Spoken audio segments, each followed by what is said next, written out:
What's up, everybody, and welcome to Pillow Talk, Moment with the Mobleys. I am Johnnie Mobley Jr., And I'm Deirdra Mobley. and we are an ordinary couple. With extraordinary purpose. So we're going to dive right in, probably wondering what we're doing and what this is about. We just wanted to take time to share our life with the world. And we're going to dive right in and start with who we are. Who am I? Who are you? You want me to go first? Sure. Who are you? I am Deirdra, as I stated earlier. I'm your wife. What else you read? I'm your wife of 27 years. Mm-hmm. I have 5 of your beautiful daughters. You sure do. Yep. I'm a grandmother You sure are. to 4 boys. You Gigi. Yeah, I'm Gigi. 4 boys and one beautiful little girl. I'm a worshiper. Mm-hmm. Yeah. Mm-hmm. And like you said, just here to share our marriage, share our testimony, share our thoughts and views on some things to help the people, things that have helped us. Who are you, Mr. Mobley? Entrepreneur. Philanthropist. Is that how you say it? Philanthropist? Philanthropist. Philanthropist. My tone won't do right for that. But entrepreneur, author, Amen. counselor, coach, and a man that just loves the Lord and want to please him. Likewise, I'm married for 27 years and 6 daughters, 5 grandbabies. Are you all confused about that? We're going to talk about that later. Y'all hold yourself up. We're going to talk about that later. But we're going to move right on into it. And what we're going to do is talk a little bit about who we are. And we're going to talk about, in the beginning, the meat. The meetup. The meat. When you saw me, you was like, oh, he's so fine. When you saw me, what was the meat like with you? What was the meat? Ladies first? Sure. Okay. So, when I met you, I saw you first at church. Mm-hmm. You were the bald head guy, light-skinned dude in the choir. Mm. Yep. You were fine. You had a big old head, but you were real fine. Mm-hmm. And that was the first time I saw you. You know what they say about dudes got big old heads? No, I think it's small feet. They got big old heads. They geniuses. Okay. Watch Okay, I'm sorry. Watch yourself, or you go find yourself on the side while this money train keep rolling now. Watch yourself. Okay, I'm sorry. Right. Okay. Big heads have, genius minds. So that's when I first saw you, I think. I don't think I met you, actually. Came face to face with you on that day. I think I just saw you. And I thought you were a nice-looking dude. Mm. Okay, so let's remind the people, we were what, 14? 14 years old. 14 when we met. Wow. Yeah. It was the summer before 9th grade. Yeah. So we were real young. Yep. So what did you think when you saw me? I told you, I thought you was fine. I know, I just wanted to hear that. Yeah, you just wanted Listen, to hear it. so the first time I saw you, I said, God damn, she got a big old bouquet on. You Oh, probably didn't say darn, but okay. I probably didn't, Right. but that's what I said. She got a little waist, and she got a big old booty.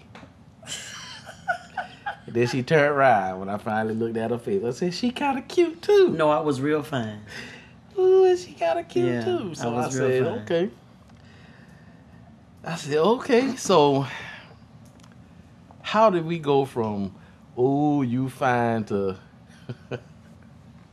how did we go from, oh, you fine to, would you be my wife? Wow. That was a journey. That was it was crazy. It was good, but it was a journey. Because that was what? We were 14. And so that was 14 when we met. And we got married at 19. Dang. So that was what, about 6 years? Yeah. Yeah. Maybe like 5 years, almost 6 years when we got from meeting to marriage. Yeah. Yeah. So this is the tire thing. So my family, we big on family, and you know, I am a big family man. But at that time, I wanted to be out there for a little bit, just to dip my toe in the water, a little bit. Dip my toe in different. Well, that water. wasn't until later. That wasn't until you were about maybe 18. So that was a few years in. Yeah, and I want America to know. She wouldn't let me. All that I could do is hold her hand for a whole year. She wouldn't let me kiss her. That'd be correct. I see no lies there. So I stuck It wasn't around. my intention. I stuck around because I was curious what she was holding back from me. Didn't know what it. You know, I just. Right. You got to kiss her a year later. And I said, So there you have I've it. been waiting on this time for this. No, I ain't saying Yeah, I that. know you didn't say that. Whatever. Yeah. So But that's why it happened, though. Yeah, and I don't even think it was intentional. It just happened like that. Yeah. And we really only saw each other every Sunday Yeah, at church. So because we lived on different parts of town. yeah. Big that was the big change. So fast forward a little bit, we met at 14. It was the beginning of high school, middle school, high school, The summer before. all the way through high school, high Ninth school grade. sweethearts.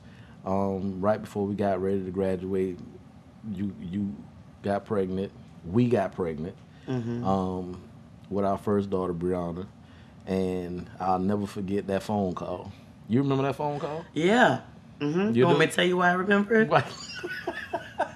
Because you acted like you never slept with me. I'm gonna tell you something. Let me tell you how funny this is. So, me and my homeboy, we was in the room, and you remember back in the day, y'all, in the '80s. You know, you and your homeboy, y'all used to be in the room with your shirt off, and you might be finna go outside or something, do something, but you want to buff up right quick. So you jump down and do some push-ups and do some curls. You know, we doing all one-hand push-ups and stuff, and then we just start talking about life. I don't know how we got there, but then we were just naming out people in school who, you know, was on their third child, and you know, this dude had this big, you know, he had a big basketball career ahead of him, and you know, now he just, God darn, man, he ain't, you know, he got kids and stuff. Now, you know, what he gonna do, or football, or whatever the case is. And in the middle of while we were talking, I answered my phone rang. And I said, "What's up, babe?" That would be me. Yeah. I was calling. I said, "What's up, babe?" She said, I'm pregnant." I said, "Can I call you right back?" Yeah, that's a true story. And I hung up the He phone. said, "Can I call you right back?" I hung up the phone. And I looked at the phone for a minute like, It was, "Can I call you right back?" and I hung the phone up. When I tell you a life-changing moment, I can't even explain. My homeboy was looking at me, told, "Big dude, what's wrong?" I said, "Man, that chick just called me and told me she pregnant." And let me tell you, I'm gonna tell you, he's still my friend to this day. Yeah. He's a childhood friend. He's still my brother. But this is what he asked me. Let me explain to you how us men sometimes react to stuff, especially when we good friends, family. Like, you know, we don't want our boy to be in a situation like that, so we just try to think of a strategy. But you know, most men, we need a little bit of time to think. We can't just go straight off the cuff. So this is what he said to me. Back it up a little bit. I said, man, she just called me and told me she pregnant. He said, huh? I said, yeah.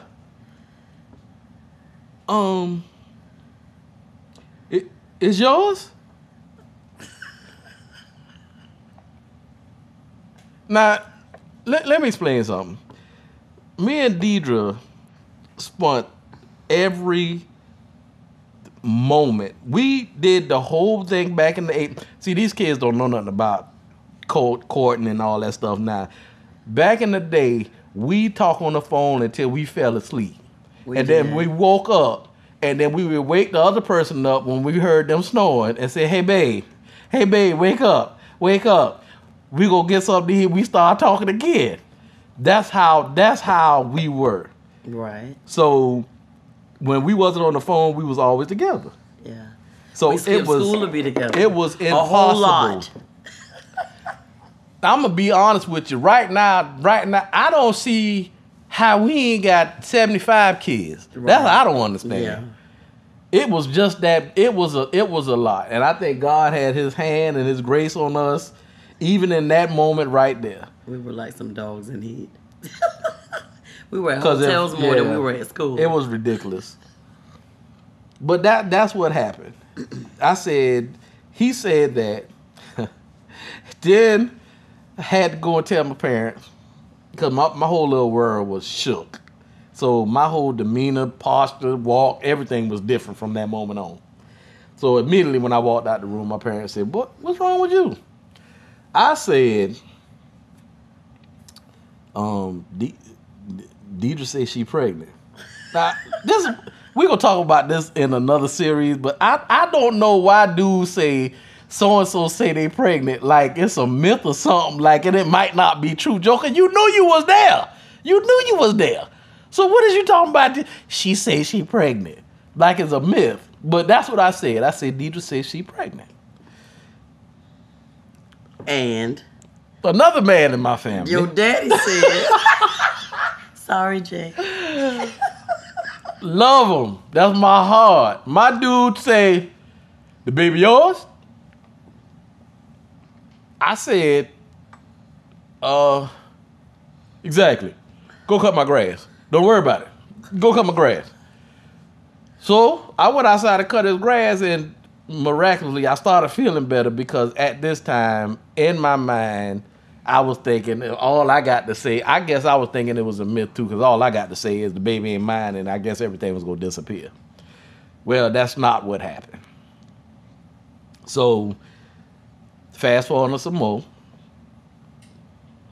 You did say the baby wasn't yours. I did. Okay. You wanted this.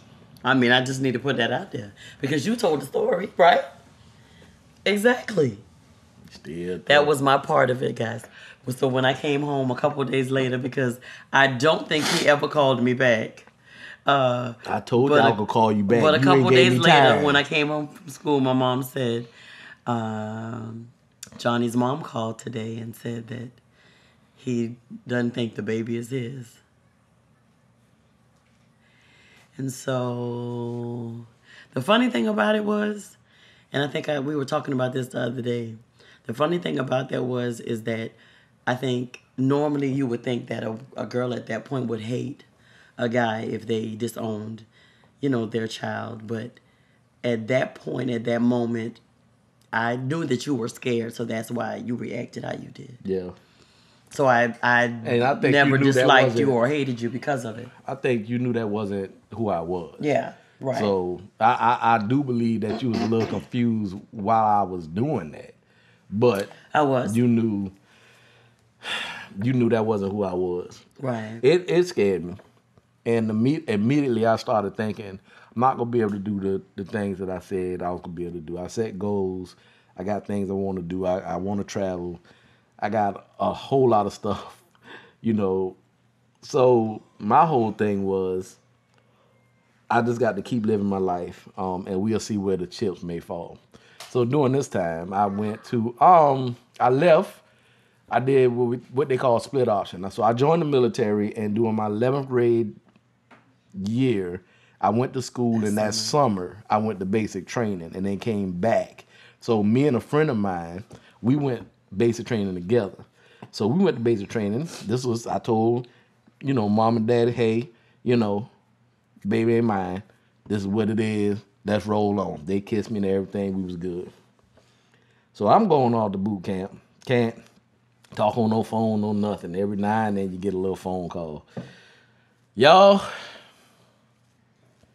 now, men and women respond to stuff different. Now, my mama, from the jump, to rewind to the part when my daddy asked me if the baby was mine, and nothing concrete was definitely said. We just kind of rushed through the situation. My mama had that look on her face like, what? Boy, what? Because she knew those were lies. Thank you. So, my beautiful, beautiful oldest child, the princess of my life, Brianna, was born.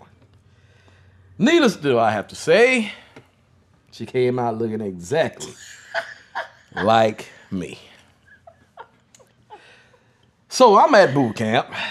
We get a chance to call home. I want to talk to family. I call my parents' house. Guess who answered the phone? Tell them. She did. I was there.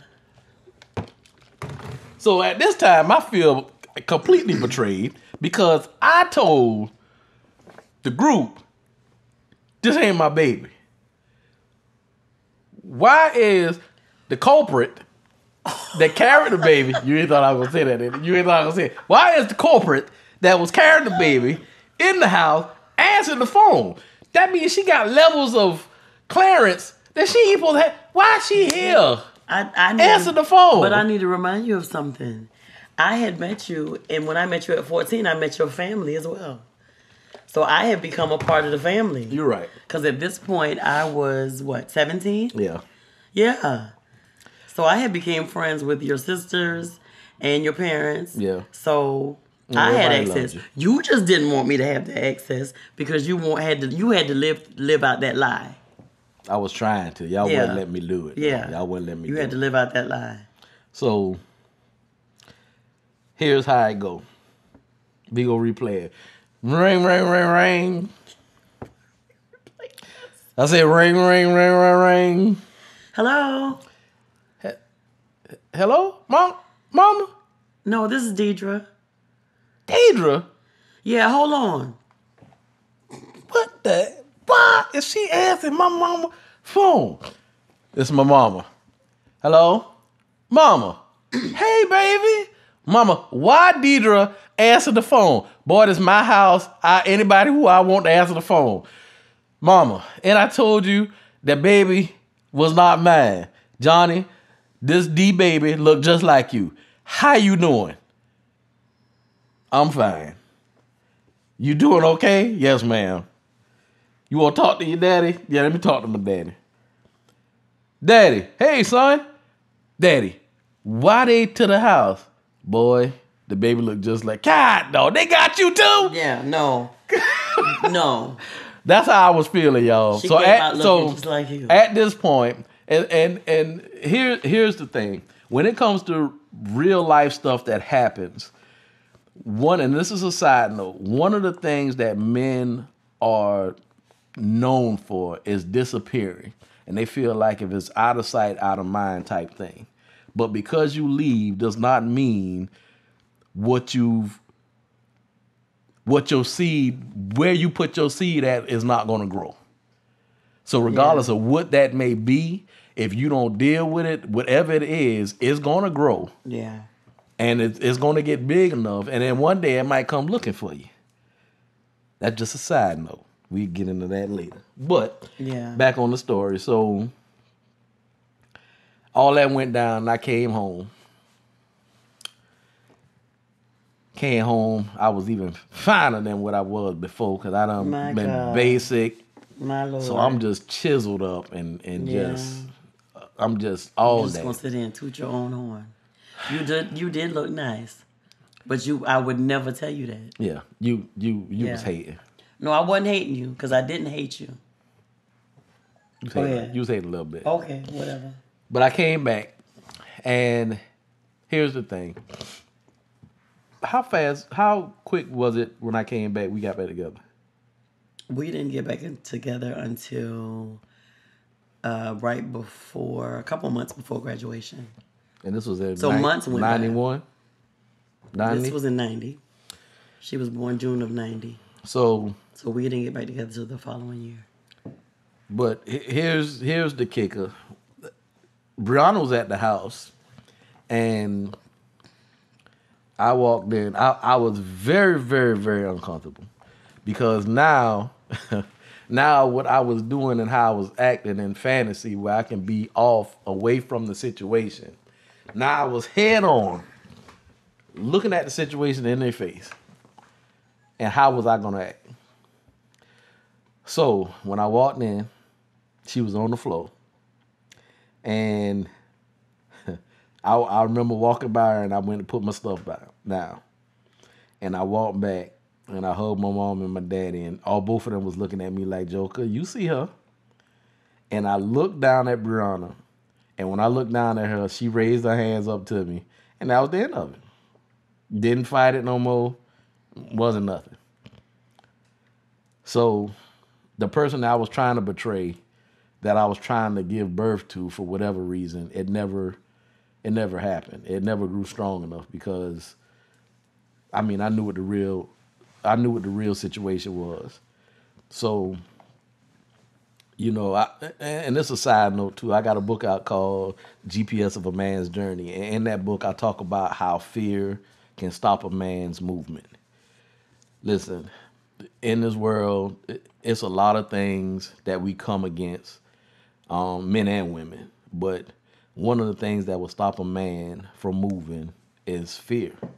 Fear of failing, fear of the unknown, fear of, and I know you're probably saying women go through the same thing, but y'all response is a lot different. Some of y'all But I gonna think be you scared. felt like you had to live out that because that was the lie that was told at that moment. So you had to stick to your guns. Well, and I didn't. Because of fear. I didn't want it to be true because Yeah. I was. You had a plan. And I was 19, 18. However, you told me that I was a part of that plan. I was a part of your future. Yeah. Right. And the babies was later. Well, then don't have relations with me without protection. Don't let me have relations. All right, I'm gonna let that roll. Okay, we coming back, guys. I'm gonna let that roll. Needless to say, you met her maybe like a couple months after she was born. I met her and fell completely in love with her, and in love back with you, which I don't think I never stopped loving you. But you didn't let that be known at first. No. But I fell in love with the entire picture of family. I knew I was gonna be a family man. I knew I was gonna have a big family.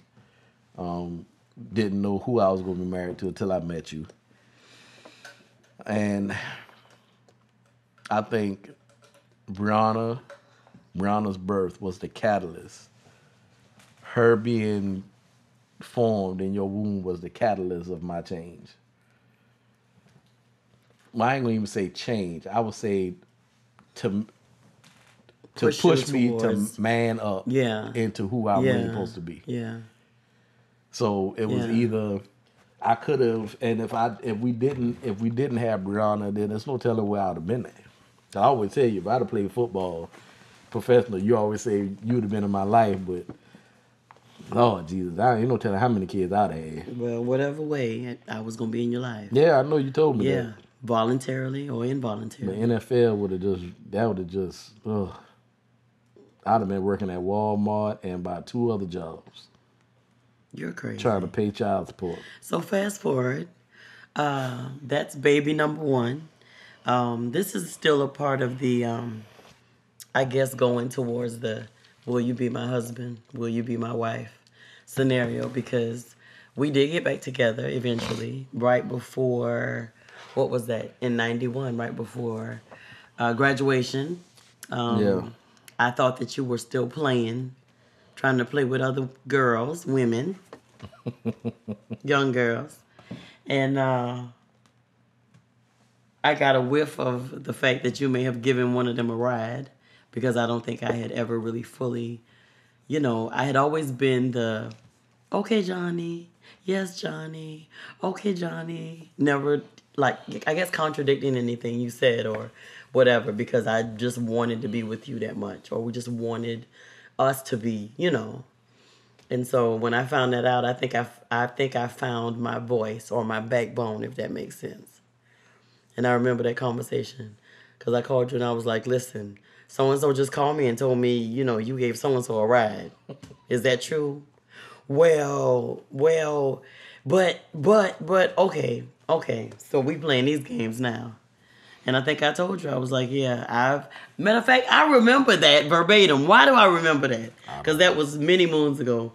But I remember I said to you, I said, I've been your fool for a long time. And up until now, I still was. However, I'm not going to be it no more. So I don't even know what you was talking about. You can just go ahead and do what you want to do. I don't even know what you was talking about. You know what I was talking about. You can go ahead and be nasty with these nasty girls all you want. But I'm not going to be here for it. I'm good. I'm good. And let me tell y'all something, sisters, and misters. I got me a ring a couple weeks later. I got me a ring and a marriage proposal on the day of on the evening of graduation. Yeah. Yeah. Yeah. It was. He was forced. No, I ain't gonna say you were forced, but no, yeah, I wasn't forced. It shifted for us. It was the inevitable happening. I mean, it was gonna happen, and I think where sometimes, because of the fear and what you think, and this is something else. Don't have a plan in your mind and you don't have the details of the plan, but you got the actual destination of the plan and where you want to go at. And then that's all you work with. Because you got the destination and don't have the details down to actually work the details to get you to that destination. If you got a destination of where you want to be at and you have no detailed plans, then you just doing whatever. And whatever Hoping can turn in, and whatever can turn in to something else. Kids, accidents, diseases, imprisonment. It can turn into a lot of different stuff. So have a detailed plan. The word says, what it say? Write the vision, make it plain. Write the vision, make it plain. I lost my, couldn't remember the vision part. But write the vision and make it plain. A lot of people try to take God's word and turn it into something that's deeper than what it needs to be. His word is inside all of us. It just needs to be activated. So when you hear certain things, you either push it off because you don't want to do the church thing or whatever the case is for whatever reason. But his word is simple, and it's the guideline to our life. So we write the vision now, and we makes it plain, and we got a whole lot of fruit from it. And I ain't just talking about the babies. I'm talking about other stuff. We've been fruitful. Yeah. And we pray about our prayer life has changed a lot. We pray for houses and money and a lot of different stuff. So now our prayer life has changed to praying for wisdom and the knowledge of Christ and understanding that our life is not our life. It's God's life. And he has the plan and the future for it. And he knows what it's supposed to be. So the best thing I can do is try to walk it out the best way I can. Now, I don't do that all the time. And it's definitely not perfect. But that's what I love so much about God. He don't want me to be perfect. He just wants me to love him and try. And that's what I do. And we just get better every day as we try and go through trials and tribulations. So moving on to the next part. So now we into the husband and wife thing. We get married. We get married. March of 92. We got babies. Oh. And, well, we have one baby before we actually get married. Another baby. But the baby's coming. Well, she came before we got married. Talk about Kira? No, Paige. Oh, Paige. Yeah. Yeah. So, got married to Paige. And that was another one I was scared. So people used to, I'm telling you, boy, it's people in your life that you be thinking, boy, they be coming to say stuff. You got to know who you are and who you with. I know my wife. I knew her then, so I know her. So we was talking about this earlier. If you know somebody from the outside can't come in and say something about the person you know as if you don't know them. I had somebody from the outside come and say, hey, you sure that baby got gray eyes? I say, gray eyes? Then I look. Here we go again. Y'all, I don't think, Deirdra said she think her eyes was gray. I think because that seed was planted in my head, her eyes was gray. Well, you know, baby's eyes change colors. Yeah. So her eyes were gray at first. Yeah, so. Yeah. And then, but this the thing, you know, I was thinking, because, you know, Deirdra, back in the day, she had, you know, liked Caucasian men, so. She liked my That was middle school. She liked the Caucasian brother every now and then, you know. I ain't middle mad school. at y'all Caucasians. That was middle school, sir. But you like my brothers, so I ain't mad at it, but that crossed my mind. When I think about it, it's just so crazy. It is crazy. And then I looked at Deirdra and I asked her, after I done put her through the first thing with Brianna, I asked her, was the baby mine? And y'all, if looks could kill you, I would not be here right now. Did you ever answer me? I don't even think you even answered me. I may not have. However, I knew that the stare, Paige was yours. The stare, that stare was just... If you did answer me, I don't even think I stayed. I think I just said, is Paige mine?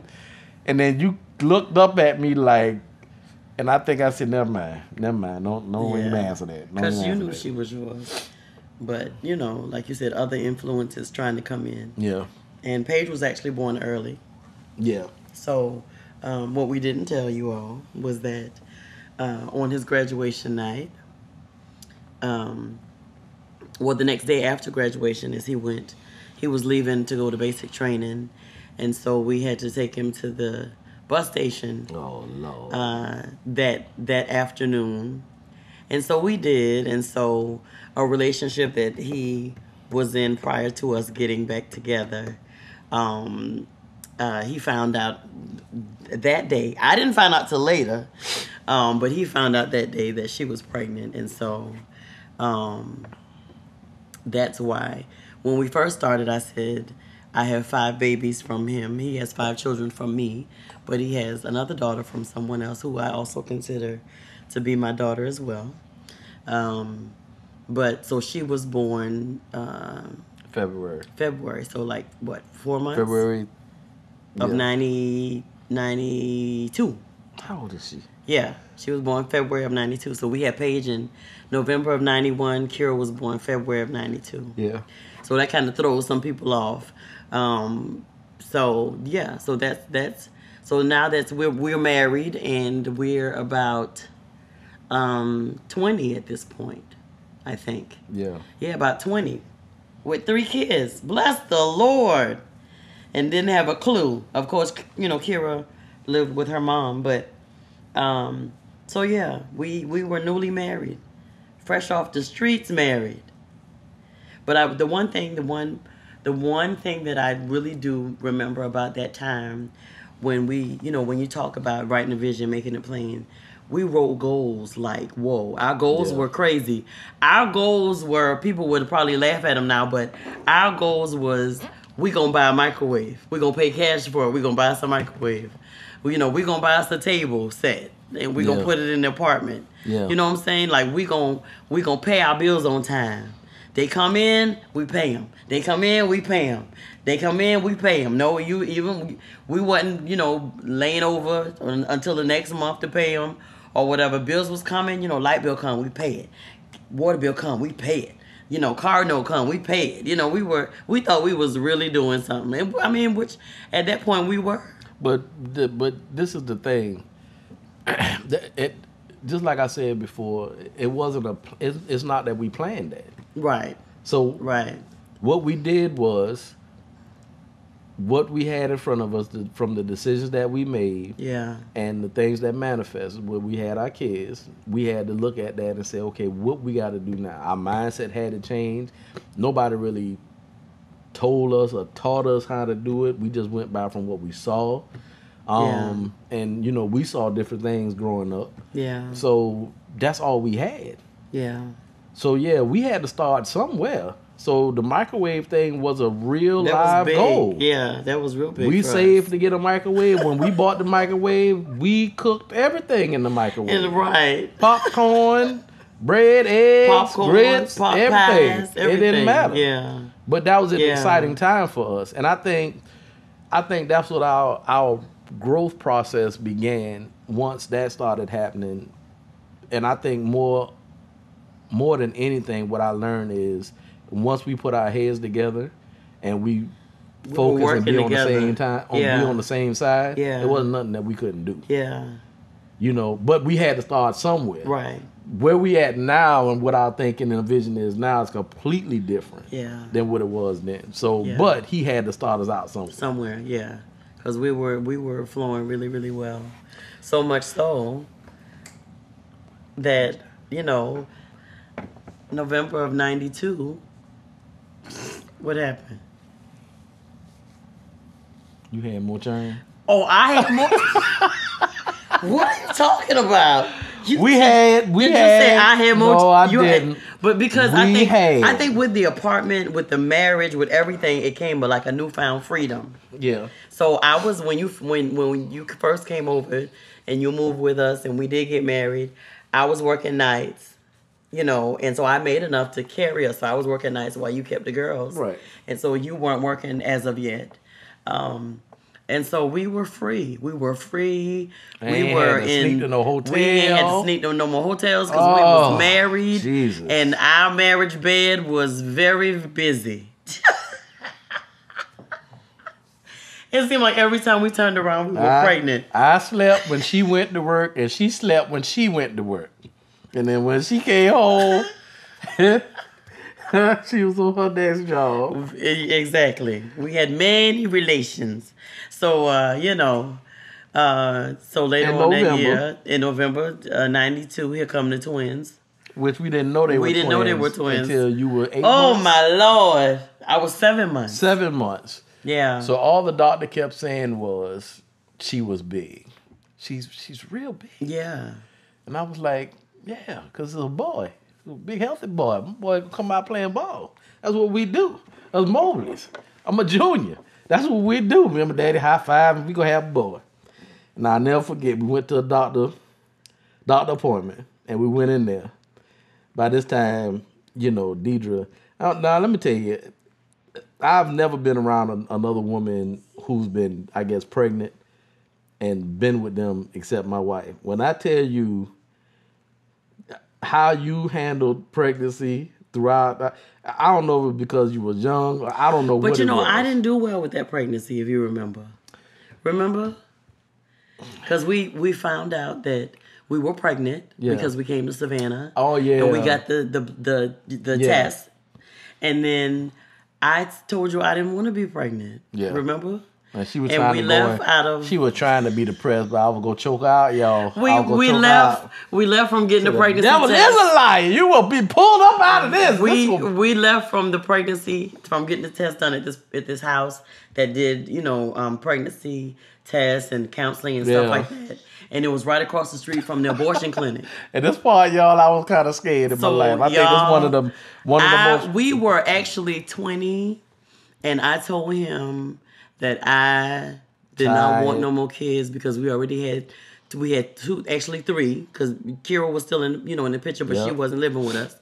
we don't need no more babies, and I don't want to be pregnant. We left out of the place from getting the pregnancy test, from that confirmed that we were pregnant, and we were right across the street from the abortion clinic. Johnny went walking to the car, and I took a beeline and went to the abortion clinic and got a pamphlet.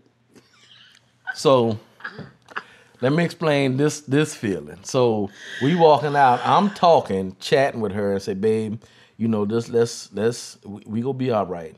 You know I ain't the one carrying the baby and all this other stuff. Now, while I'm doing this, I hear the door open. This the door to the abortion clinic. I look at it, it's Deirdra walking in the abortion clinic. I'm across the street looking at her, and I just begin to pray. I said, Lord, I need you to turn this situation around. Please don't let her kill my baby. I think we were 19. Please don't let her kill the baby. Turned 20, yeah. So I stood out there. But I came back out. I just went in to get a pamphlet. About 5 minutes later, she came back out, and she came back walking across the street. I was like, thank you, Jesus. And I looked, and we got in the car. I opened the door, she got in the car, and we got in the car, and it was real quiet. Yeah, you remember what I said to you? On the way home, you said it was quiet. Yeah. And you said to me, I think you said something along the lines of, you know, I know it's your body, but please don't kill my baby. Yeah.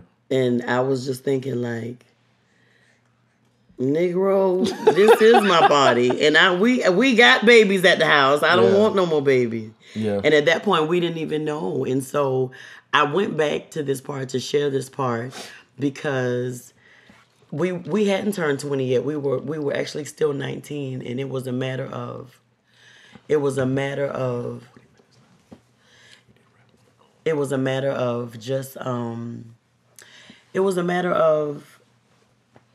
though we were married, I was still scared. And so what happens in that is I didn't want to be pregnant again. And so if you remember I was sick every day, all day for 7 months. And I wouldn't go to the doctor. So that first time we went to the doctor at 7 months, I didn't even know how far along I was. I finally broke down and went to the doctor, and I was in preterm labor. I was threatening labor. And we were at the doctor's like all day, and they were getting ready to let us go home. But then we were at the clinic, and then they told us they wanted us to go to Memorial and get an ultrasound. So it was there that we found out that we were pregnant with twins. And they ain't let you leave. And they didn't let me leave.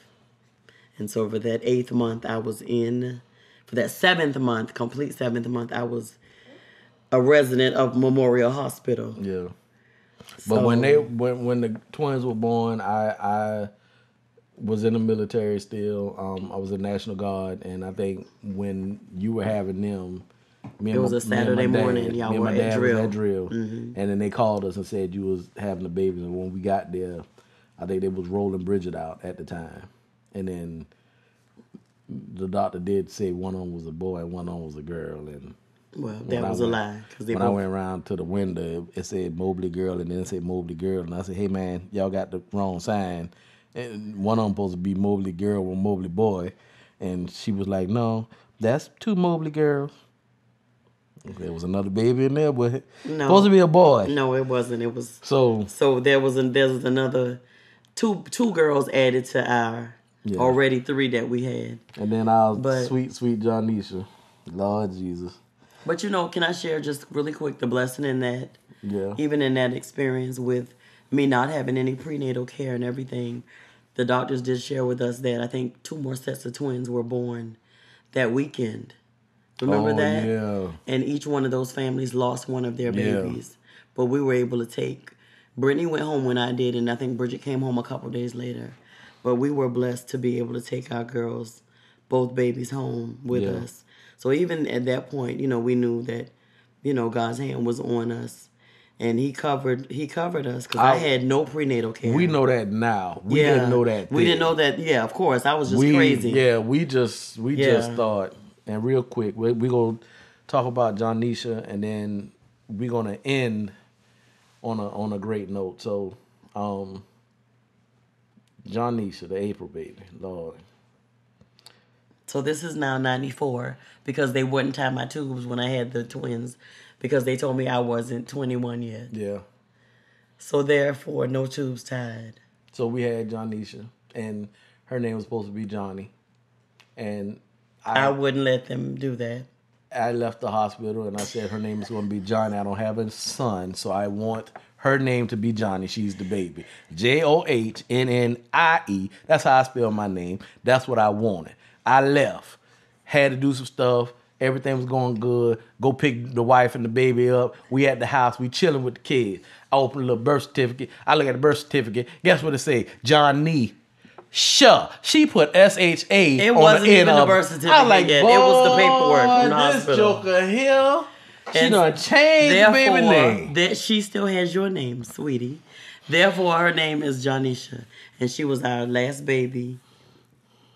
And she was spoiled then, and she's still spoiled to this day. Absolutely, totally. Yeah. So we're gonna end this session.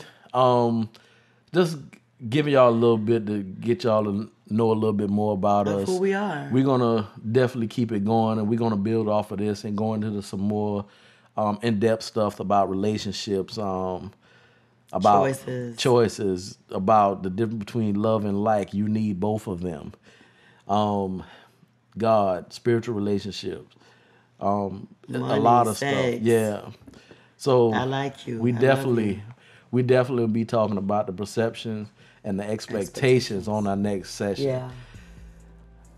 We thank y'all so much for listening. Yeah. Thank y'all for taking the time. Thanks for tuning in To Pillow Talk, a moment with the Mobleys. I am Johnnie Mobley Jr. And I'm Deirdra Mobley, his wife. And we are ordinary couple. With extraordinary purpose. Have a great evening. Have a great evening. Night-night.